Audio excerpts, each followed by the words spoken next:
Ku ino si dutuye hari abantu bambura abandi ubuzima bitewe n'uburakari cyangwa se amakimbirane bagiranye. Gusa hari n'ikindi gice cy'abantu bica bakongera bakica bari kwishimisha, rimwe na rimwe bakanahohotera cyangwa se bakica umuntu bataziranye.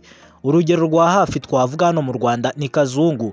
Kazungu yishe abantu bagera kuri 12, kandi bose bahuriye ku kintu kimwe, bari abakobwa. Serial killers, bino ni ikimenyetso gikomeye cyane kuri we kuko aratoranya abo yica ubwoko bumwe bw'abantu. Ibi ntabwo cyaba ikimenyetso cyo gushinja Kazungu, ariko cyaba ikimenyetso gikomeye cyo kumukeka.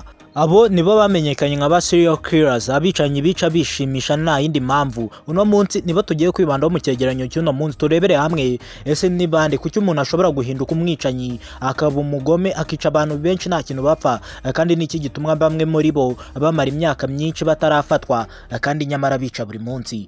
Uyu munsi nyemerera turebere hamwe amateka y'abicanyi bamwe mu bamenyekanye mu babaye ibyamamare kubera ubugome bakora n'ubwicanyi bwabo, ndetse n'imbabazi nkeya cyangwa se umutima utagira imbabazi. Nawe njye nk'ibisanzwe nitwa Kwibuka Longe. Nimba ari ubwa mbere wisanze kuri uno muyoboro mugari w'ibyegeranyo mu Rwanda KN.Doc Empire, kandaho subscribe kugira ngo tujye dukomeza kubana no mu bindi.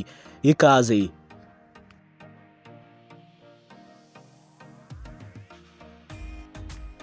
Ku bazi iby'amateka ndetse n'ubushakashatsi, ijambo serial killer rikoreshwa mu gusobanura umuntu wishe abantu benshi mu bihe bigiye bitandukanye, ndetse kandi nta na kimwe bapfa, kandi amwica kubera kwishimisha ndetse n'ibindi bitekerezo bitandukanye. Ibi bitandukanye n'umuntu wishe abantu benshi icyarimwe, wenda ari nko ku rugamba cyangwa ahandi. Bano bo bica nta wabatumye, ahubwo bari kwishimisha. Ntabwo bica kubera amafaranga, oya, nta nubwo bica kubera yuko hari uwabatumye, oya, ahubwo bica kubera bashaka kwishimisha.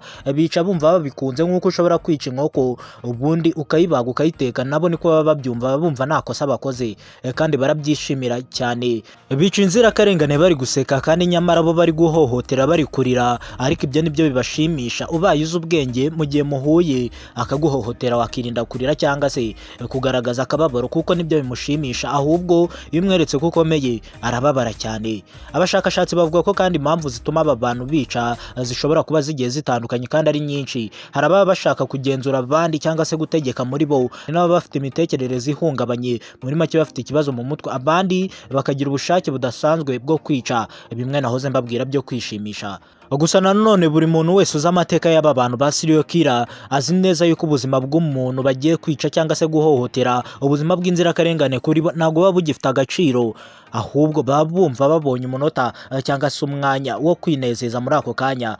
Muri aka kanya reka mbahe ingero ntoya zishobora kuba zaramenyekanye kuri ba serial killer bishe abantu benshi hirya no hino ku isi. Ba serial killer ku isi dutuye ni benshi cyane, ariko duhereye ku ngero za hafi twahera kuri Kazungu. Kazungu yishe abantu bagera kuri 12, bose abica mu buryo bumwe, ubundi akabashyira ahantu hamwe akabica yinezeza, ndetse abenshi byavuzwe yuko buri mukobwa wese wazaga kumusura ntiyatahaga. Ibyo byaje rero gutindwaho na benshi, bituma hakorwa iperereza, arafatwa. Ariko tugiye ku bamenyekanye cyane ku ruhando mpuzamahanga, ku ruhando rw'isi, twahera kuri Ted Bundy. Yari umwicanyi wo muri Leta Zunze Ubumwe za Amerika wica yishimisha. Yakoze ubwicanyi mu mwaka w'1970 muri ino myaka. Bundy yari umuntu washoboraga kugaragara nk'umuntu usanzwe mu buzima busanzwe, akabyuka agasuhuza abaturanyi, akajya mu kazi, ndetse yewe rimwe na rimwe bakaba bamugirira icyizere. Yari umusore wize, azi kuvuga neza, kandi yanashoboraga gutuma abantu bamugirira icyizere gihambaye.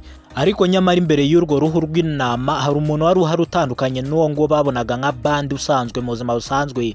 Yari yihishe inyuma rw'abagore benshi bapfuye bishwe nawe, kuko we yicaga abagore gusa. Nk'uko natangiye mbibabwira, serial killer atoranya bo kwica, ntabwo yica ababonetse bose. Hari utoranya kwica abagore, hari utoranya kwica abagabo cyangwa abasore, ndetse kandi hari n'utoranya kwica abana bato cyane. Gusa nanone icyatangaje abantu benshi ni uburyo yashoboraga gukora ibyaha byinshi, akica abantu bagiye batandukanye kandi benshi, ariko akamara igihe kirekire atarafatwa, bitewe n'uko tekinoloji yari iri hasi icyo gihe cyo gufata umuntu, kandi yari afite experience. Amaherezo yaje gufatwa, arakurikiranwa, ndetse n'amategeko aramuhana, maze bamuhanisha igihano cy'urupfu. Gusa benshi mu batuye Amerika ntabwo bumvaga ko umuntu ngo wishe abantu benshi, yishe abantu bafite imiryango, yishe abagore bari bafite abana bari bafite bo kurera, ariko yahaye igihano cyo gupfa gusa. Ibi ntabwo babyumvaga, bumvaga yari akwiye ikindi gitandukanye n'icyo ngicyo, gusa nta kindi gihano cyari kirenze icyo cyari gihari. Undi mwicanyi kandi wamenyekanye ku ruhando mpuzamahanga ku rwego rw'isi bamwitaga Geoffrey Dahmer mu mwaka w'1980 ndetse na mbere y'1990. Dahmer yishe abantu benshi cyane. Ibyaha bye byaje gutera ubwoba bukomeye muri Amerika. Abari batuye Amerika bose bakajya bahora bikandagira bitewe n'ubwo bwicanyi budasanzwe bw'indengakamere. Gusa ntabwo byaje kurangira neza. Mu mwaka w'1991 yaje gufatwa nyuma y'uko umwe mu bantu yari yafashe agiye kwica yamushimuse yabashije gutoroka akitabaza polisi, nuko ikamufata uko nguko bitewe n'uko yahuye n'umuntu akabasha kumucika. Gusa abandi bose yari yarabahitanye bari baragiye baburirwa irengero.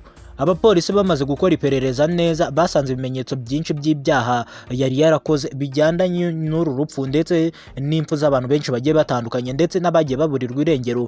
Polisi n'imiryango bari bakiri gutekereza gushakisha kandi nyamara yaramaze kubahitana. Dahmer yaje gukatirwa igifungo kirekire ariko mu mwaka w'1994 yicirwa muri gereza n'abo yagiye ahemukira bitewe n'ubugome ndengakamere yabikoranaga.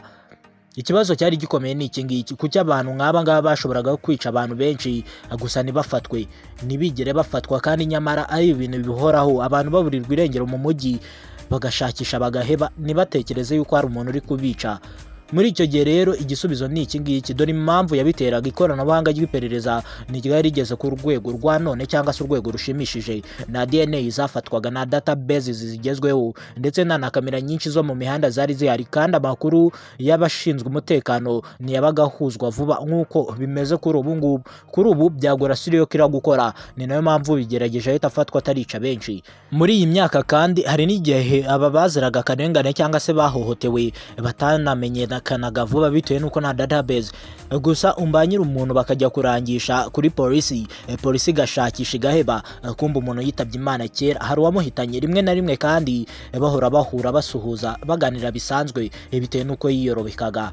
Ibi byose byashoboraga gutuma umwicanyi akomeza kujya kure y'ubutabera bitewe n'uko naho bari kumufatira. Ibyo rero bigatuma abantu baburirwa irengero ari benshi, imyaka igashira indi igataha barababuze bategereje ko bazataha. Ibi byari ikibazo gikomeye cyane mu myaka ya kera, ariko udatekereza ko none ahangaha ushobora kubikora bikaguhira.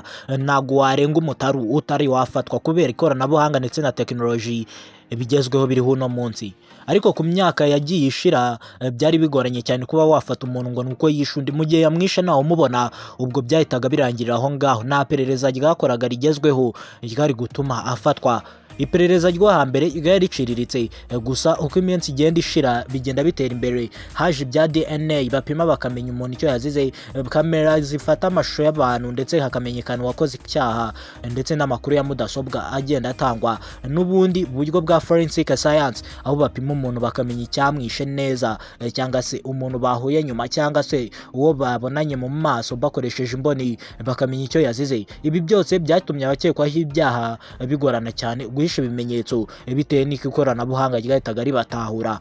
Uyu munsi bano bicanyi bica binezeza cyangwa se ba serial killers bimwe intebe kubera ko tekinoloji iri hejuru, kandi ikosa rito cyane rishobora gusigira iperereza ikimenyetso gikomeye gishobora kubageza ku mwicanyi bahereye ku kantu gato cyane, n'agatonyanga k'amaraso karahagije.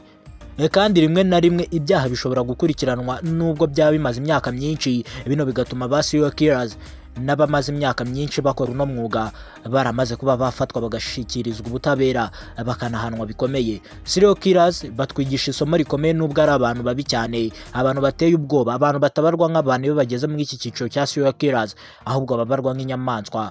Ubwicanyi si inkuru yo kwishimira, ahubwo n'ibyaha bisenya ubuzima bw'abantu, imiryango ndetse n'abaturage. Kandi bano ba serial killers ntabwo batekerezaga yuko uwo bagiye kwica afite umuryango akomokamo n'abantu afite bo kwitaho, kandi rimwe na rimwe nabo ubwabo bagaga bafite famiye, ariko ibyo ntibabiha agaciro, gusa bakinezeza n'uwo babana mu nzu akaba atabasha kubimenya yuko bica abantu kuko barabihishaga bikomeye.